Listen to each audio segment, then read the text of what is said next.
Sa labi ng Beverly Lodging, ang mga babaeng nirecruit sa iba't ibang bansa, inihilerang parang mga paninda. Dumating sila sa Saba na may bitbit na pag-asang aahon sila sa Kalbaryo. Pero ang nadatna nila, mas masahol pa raw pala sa impyerno. Sila ay magkakasama sa mga magkakatabing kwarto. Nakasusi yung pag-araw. Pag-gabi, bababa lang sila kung nasaan yung bar. Ang tingin sa kanila, investment.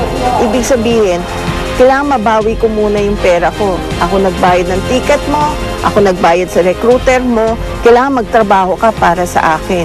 At wala ka ng laya. Tulad ng tinawag nating si Elena, na hanggang sa ngayon, hindi matanggap na nasadlak siya sa trabaho ni sa hinagap. Hindi niya inakala. Papunta ako dito, kasama ko yung agent ko. Pagdating dito, bigla na lang niya akong ibinenta. Para lang siya nagbebenta ng gulay na ang dami niyang kinausap na Chinese. Kung sino yung mataas, doon niya ako binigay. Ang pinakamalaki na ano niya is 2003. Kaya doon niya ako binigay kung saan ako nagtatrabaho ngayon. Sa palihim na paraan, na idokumento ni Elena ang ginagawa ng ilan niyang kasama para makabayad umano sa dayuang among animoy bumili sa kanilang pagkatao. Sexual na serbisyo raw ang kapalit ng halagang ibinayad sa kanila ng mga parokyano. Mga 11, kahit na naliligo ka pa minsan, kakatokin ka na para mag-show up. Show up sa customer na pipiliin ka para lang ka. Kahit nasabihin mong ayaw mo, gagawin mo pa rin kasi pipilitin ka nila. Para bang ano ba kami mga malalansang isda na kailangan na lang ibenta ng ganun-ganun. Kaya't kung sila raw ang papipiliin, mas gugustuhin pa nilang bumalik sa bansang minsan na nilang nilisan. Kung pwede nga ngayon, gusto ko na umuwi eh. Mas gusto ko pa rin sa Pilipinas kaysa sa ibang bansa. Kaya namimiss ko yung mga anak ko eh.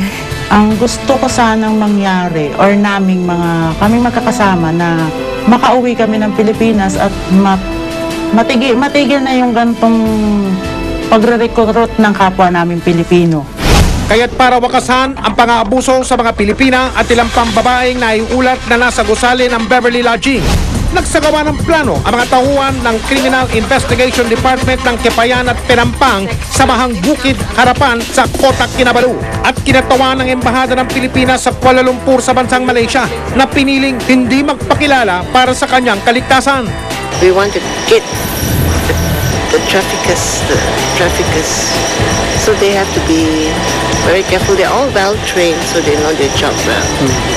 So they're discussing ways and methods of how to do it.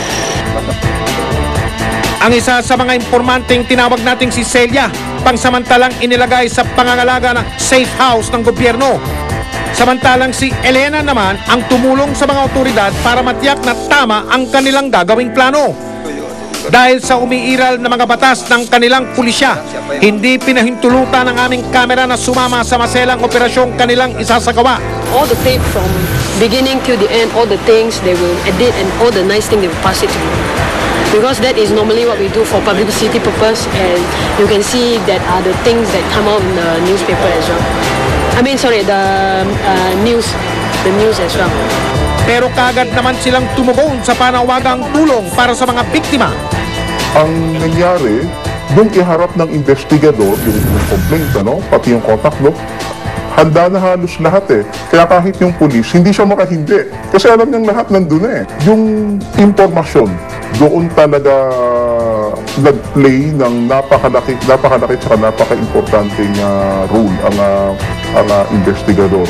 Undeniable kasi yung mga present nila. Tinahak ng mga operatiba ang daan patungo sa Beverly Lodging sa Halan, Buntusan. Hanggang sa marating nila ang itinurong target area.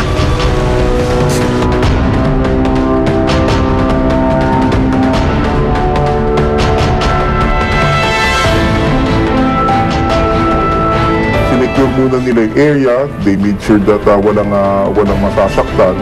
Pagkatapos, ang pasok nila kaagad, ang objective nila, hanapin talaga kaagad kung sino yung gusto magpa-rescue. Nakuha nila yung tatlo na na Pilipina, may isang taga-Vietnam, at nahuli nila yung tatlong bugaw.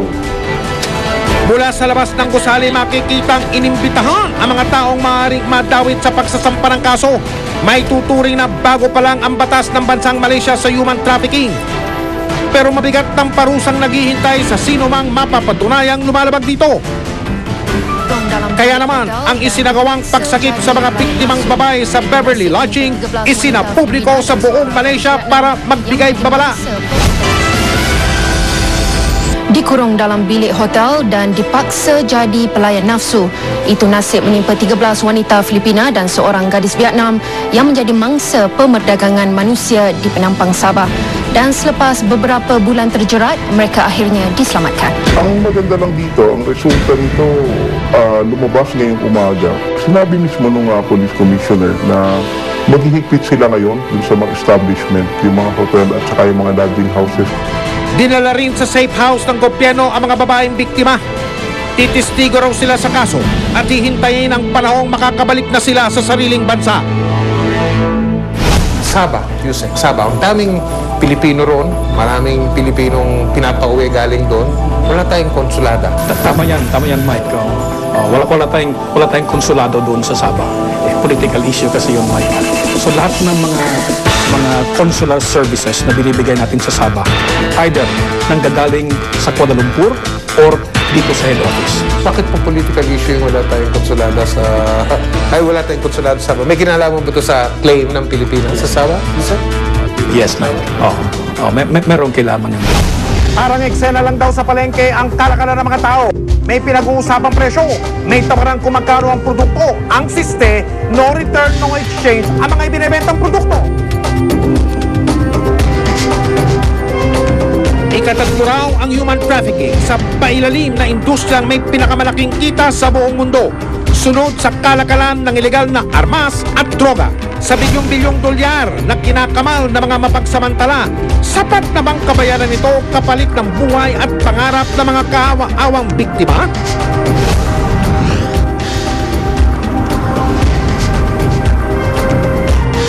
Maganda sana ang alok na trabaho ng mga recruiter kina Lorna at Aida. Sa 5,000 piso, makakarating na raw sila sa bansang Malaysia para kumita. Ano sabi sa'yo? Maganda daw po kasi yung pag-recruit. Saan? Sa Malaysia. Sa Malaysia. Saan sa Malaysia? Kuala Lumpur, Kota Kinabalu. Sinabi ba kung saan sa Malaysia? Masasabi niya lang Malaysia. Sinabi ba kung anong magiging trabaho niya? Hindi. Masasabi lang maganda. Kano hinihingi sa niya? 5,000. Tourist visa ang pangako sa kanila. At pagdating daw nila sa Malaysia, saka ibibigay ang kontrata. Ang atin mong talagang patakaran dyan, when you leave for work abroad, then you have the work visa. Ano po? So, importante po yun. So, that would also be one of the signs. Kung medyo sinasabi sa'yo, makakaalis ka agad-agad using a tourist visa, then you must ask questions also.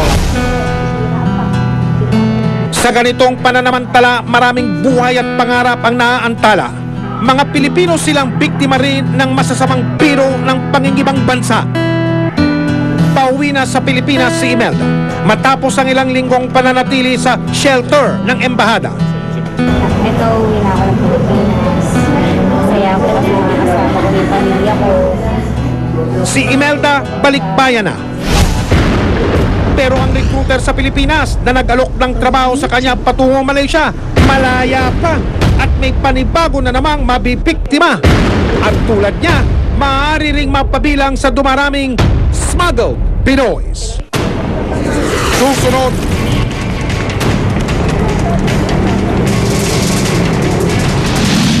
Wala pa po akong nagaganyan kahit isa.